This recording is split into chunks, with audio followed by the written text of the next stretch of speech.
comienzo del Evangelio nos dice, el Evangelio que acabamos de escuchar, que Jesús empezó a predicar después de que Juan el Bautista fue entregado. Así es como ha comenzado el Evangelio de hoy, que nos presenta el comienzo a su vez de la predicación de Jesús.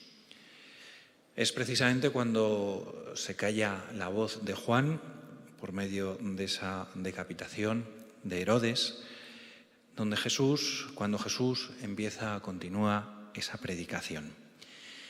El anuncio de Jesús es similar al de Juan, pero también es diferente. Tiene como dos grandes diferencias que podríamos remarcar. En primer lugar, es que la predicación de Juan, como todos los profetas, es una predicación donde está anunciando una promesa, alguien que va a venir. Y Jesús ya no predica una promesa, es la promesa. Él es la misma salvación. Él es la buena noticia que estamos llamados a creer, a acoger, a comunicar a las demás personas para que todos confiemos nuestra vida a Él y vivamos así en plenitud, ¿no? Jesús es la misma palabra de vida. Quien le escucha y le sigue, entra en el reino de Dios. Esa es la primera diferencia. Que Jesús no predica promesas como algo que va a llegar, sino que ya la salvación ha llegado, la buena noticia ha llegado por medio de Él. Y la segunda diferencia de la predicación de Jesús respecto a Juan el Bautista y a todos los profetas es que en el Antiguo Testamento, incluido Juan, convertirse significaba como volverse hacia atrás, como volver a ese pacto, a esa alianza que se había roto, volver a esa alianza, a esa ley e intentar vivirla.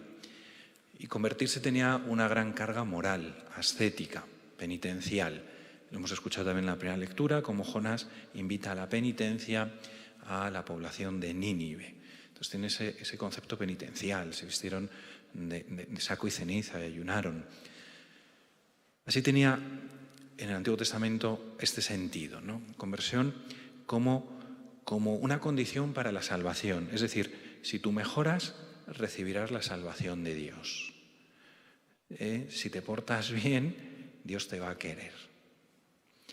Pero con Jesús cambia, hace un giro de 180 grados, cambia totalmente. ¿Qué es lo que dice Jesús?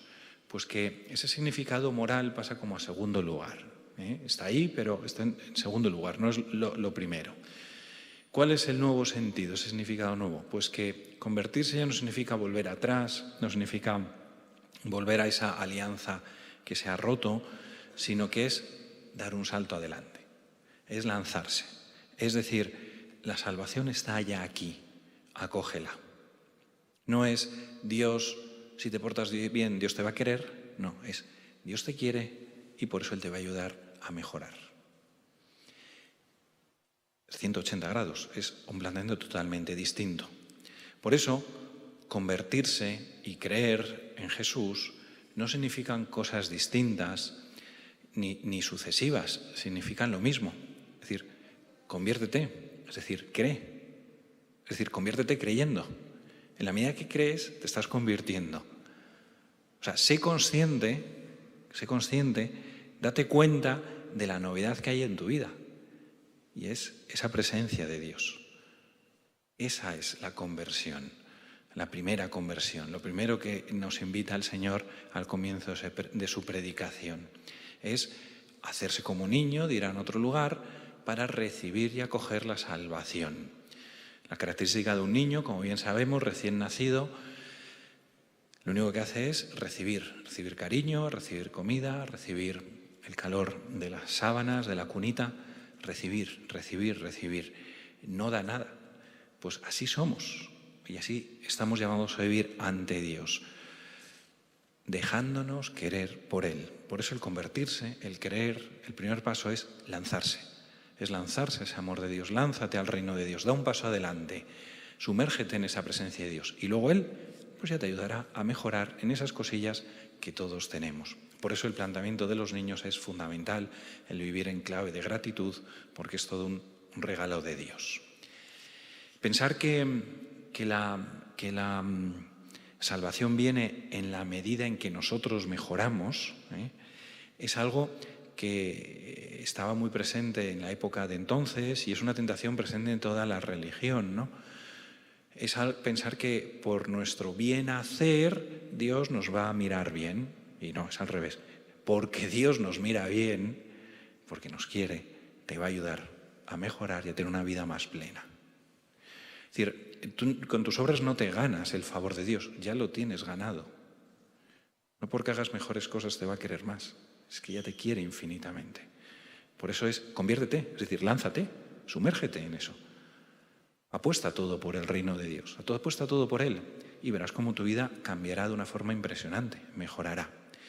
Digo que esa tentación de pensar de porque hago bien las cosas, Dios me tiene que sonreír o tiene que estar a mi favor, es una tentación muy presente en la época de Jesús. Por eso Jesús también era muy duro con los fariseos, porque pensaban que por hacer bien las cosas, viviendo una religiosidad exterior, formal, por cumplir una serie de preceptos o de normas, pues ya estaba todo funcionando. Y no, son las únicas palabras que encontramos duras en el Evangelio del Señor, es siempre contra los fariseos, contra aquellos que piensan eso, que por hacer cosas ya tenemos las cosas solucionadas, la salvación ganada. Y no. El predicador del Papa, desde los años 80, de los papas, decía eso, ¿no? Es decir, los evangelistas no recogieron las parábolas de Jesús para criticar a los fariseos, sino para amonestar a los cristianos. Es decir, que cuando los evangelistas nos cuentan que Jesús era un poco duro con los fariseos, con los escribas, era para que reaccionaran. Y si quedan ahí escritos, no es para que digamos, ¡ay, es que no se enteraban de nada!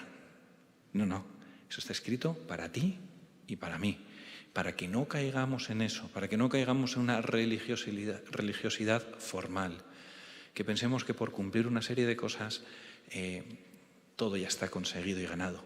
Que no, que es lanzarse, es otra cosa, es lanzarse, es algo mucho más apasionante, es algo mucho más liberador, es mucho más liberador.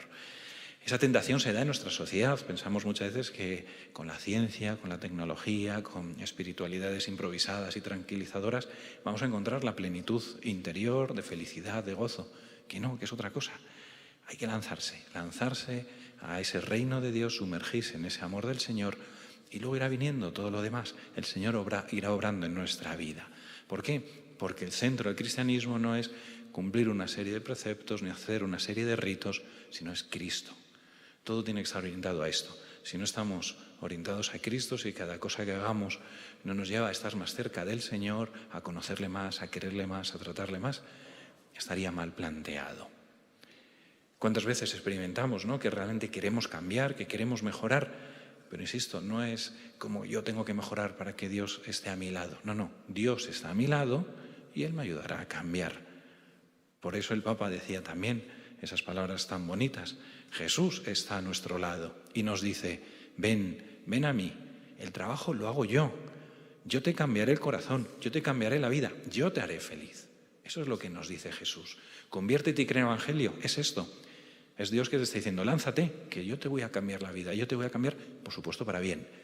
Voy a cambiar para mal, pues mejor no cambiar, ¿no? Pero cambiar a un nivel mejor, superior, a un nivel de plenitud, de felicidad, de alegría. Jesús está con nosotros y eso es lo que quiere, que nos convirtamos, es decir, que nos lancemos al 100% a estar con Él. ¿Te quieres convertir? Es decir, acoges la salvación de Dios, te lanzas, te sumerges en el reino de Dios. ¿Eres consciente de que Dios hace todas las cosas nuevas?